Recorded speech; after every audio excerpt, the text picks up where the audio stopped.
साथियों नमस्कार, जय भीम, जय महाराष्ट्र, नमो बुद्धाय। आज हमारे मुंबई के प्रदेश अध्यक्ष डॉक्टर प्रशांत गंगावानी जी पार्टी कार्यालय में आए हुए हैं और उसी के साथ हमारे साथ ऑल इंडिया प्रभारी देश जनहित पार्टी मोहम्मद ताज भी यहाँ पर उपस्थित है। आने वाले समय में आने वाले महाराष्ट्र के विधानसभा चुनाव में देश जनहित पार्टी 150 विधानसभा में अपने उम्मीदवार उतारने जा रही थी। अभी मुंबई से भी और पूरे महाराष्ट्र से ये सीटों को बढ़कर 210 सीटों पर अभी देश जनहित पार्टी चुनाव लड़ने जा रही है और इसी के माध्यम से आज आपके सामने पार्टी सुप्रीमो होने के नाते ये संदेश जन जन तक पहुंचा है, ऐसे में आप सबसे अनुरोध करता हूं। मुंबई के बारे में विस्तृत जानकारी हमारे डॉक्टर प्रशांत गंगावानी देंगे।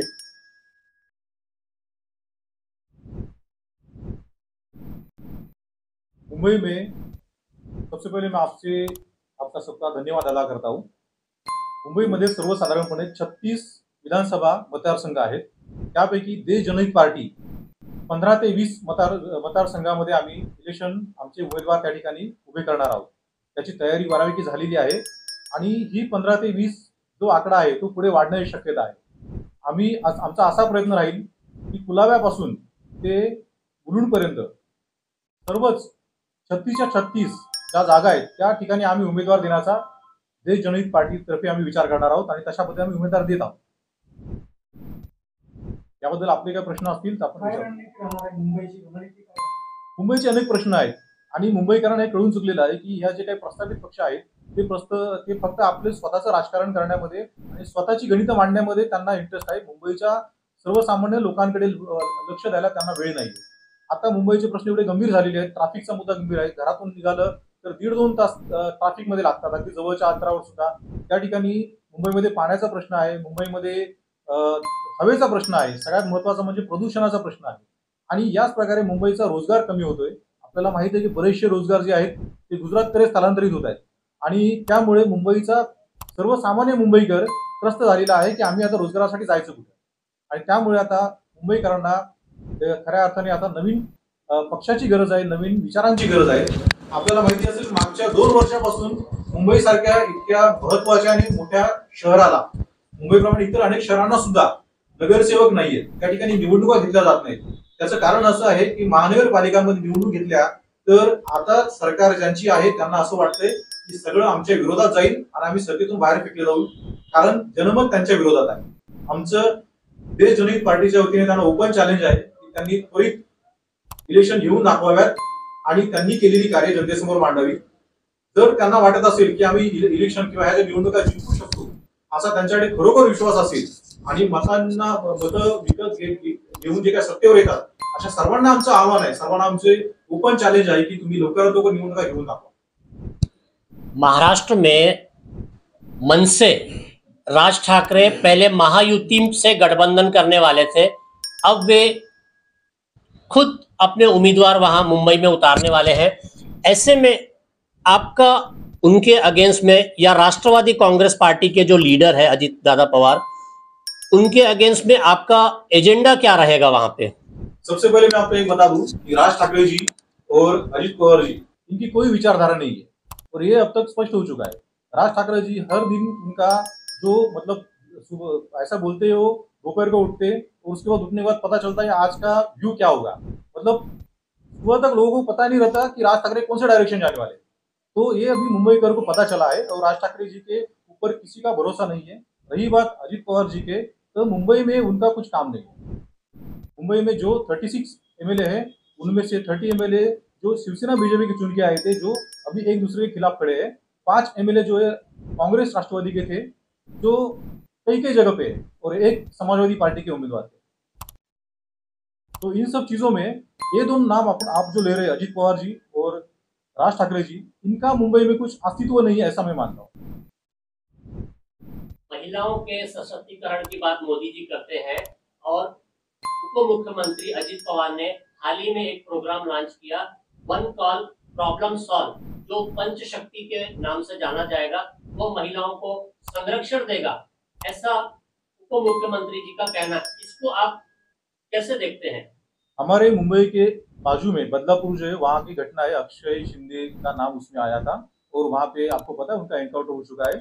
तो हम ये आपको बताना चाहते हैं कि इनके राज में सिर्फ ये एमएलए एमपी को तोड़ फोड़ रहे हैं, पार्टियां तोड़ रहे हैं, लेकिन इनका जनता के ऊपर ध्यान नहीं है। बाजू में थाना में मात्रे करके हमारी एक भगिनी थी, उनके ऊपर मंदिर में गैंगरेप होकर उनका खून हो चुका है। ऐसे बहुत सारी वारदात मुंबई के आसपास हो रही है। वहाँ पे महिला खतरे में है, महिला संरक्षण की मांग कर रही है, ना कि 1,500 रुपए की।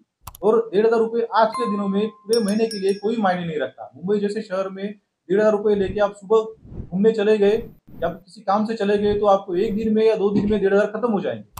और ये जो चल रहा है कि ये वोटिंग की राजनीति चल रही है कि हम 1,500 रुपए दे देंगे और उसके मध्य हमें ये जो वोट मिलेंगे, ऐसा जो सोच के गवर्नमेंट ऐसे डिसीजन ले रही है, उनको हम ओपन चैलेंज करते हैं कि इलेक्शन ले लो और आप आजमा लो कि आपको कितने वोट मिलते हैं।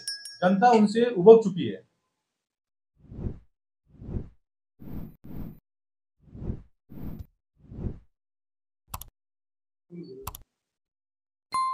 नागपूरच्या दीक्षाभूमीला हे गेल्या काही दिवसांआधी पार्किंगला घेऊन उद्भवलेला प्रश्न आणि त्याच मुद्द्याला घेऊन त्यांनी आज जी जागा आहे, शासकीय जागा, ती जागाची मागणी करण्यात आली आहे, परंतु ती जागा ताब्यात देण्यात समोर काय जाणार आहे? मैं आपल्याला सांगतो, आपको ये बताना चाहता हूँ कि दीक्षाभूमि का जो मुद्दा था वो जानबूझकर उछाला गया मुद्दा है। उनको मालूम था, जो शासन में बैठे जो लोग हैं, शासन में बैठे लोगों को जोड़ तोड़ की राजनीति के चलते दीक्षाभूमि का मुद्दा उठाना था और दीक्षाभूमि के मुद्दे को उठाकर फिर से हमारे समाज में जो गुलाम लोग हैं, जो अन्य पार्टियों के लिए काम करते हैं, वो लोगों को उभार कर फिर से दीक्षाभूमि के लिए तैयार कर यहाँ पर जातीय दंगे भड़काने की उनकी साजिश नाकाम हो गई है। इसी के चलते ये बौखला गए हैं और बौखलाने के बाद इनका जो कार्य चला, ये सारी षड्यंत्र इनका काम नहीं कर पाया और महाराष्ट्र की जनता अभी जागरूक हो चुकी है।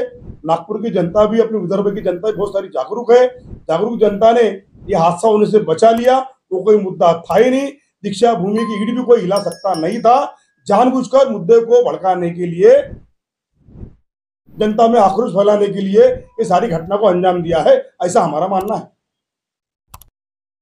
संविधानाला घेऊन त्यांनी भारतीय जनता पार्टी संविधानाला मांडतो म्हणते एकीकडे, दुसरीकडे नागपूरच्या पवित्र एअरपोर्टला काही पैसा सँक्शन झाला त्यांच्या विकासाकरिता आणि डॉक्टर बाबासाहेब आंतरराष्ट्रीय विमानतळ म्हणून नागपूरच्या विमानतळाला बघितल्या जाते, परंतु भारतीय जनता पार्टी ही केवळ डॉक्टर बाबासाहेबांचे नाव न घेता नागपूर एअरपोर्ट म्हणून त्याने उल्लेख करतो। त्यावर आपलं काय मत आहे?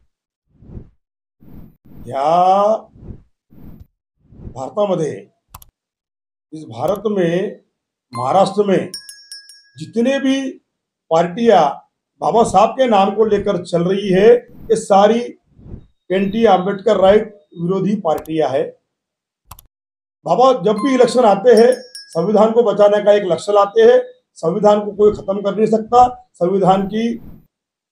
संविधान किसी प्रकार की हत्या हो नहीं सकती और डॉक्टर बाबा साहब अम्बेडकर जी का नाम लेने को इनको शर्म आती है।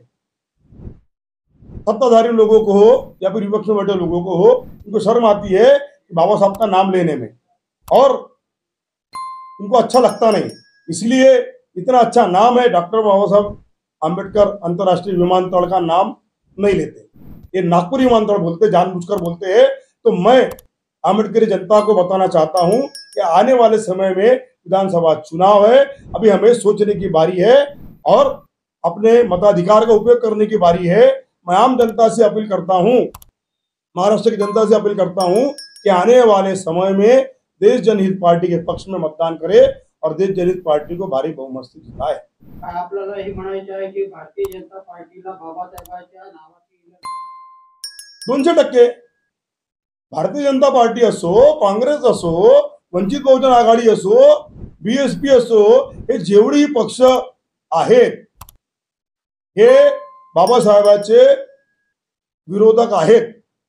ते बाबासाहेबांचे विरोधक नसते, एकीकडे आपले भारताचे प्रधानमंत्री संविधानाला नतमस्तक होतात, दुसरीकडे शाळेच्या पुस्तकामधून बाबासाहेबांची संविधानिक प्रस्तावना त्या पेज कापल्या जाते, नवीन पुस्तका अजूनपर्यंत वाटप होत नाही.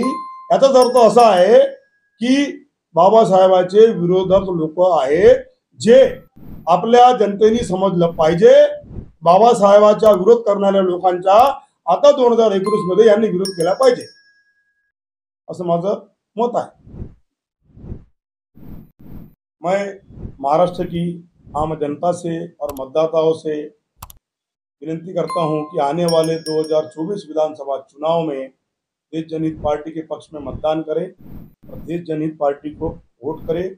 और देश जनहित पार्टी एक धर्मनिरपेक्ष विचारधारा की पार्टी है, बाबा साहब की विचारधारा की पार्टी है. इससे जुड़े.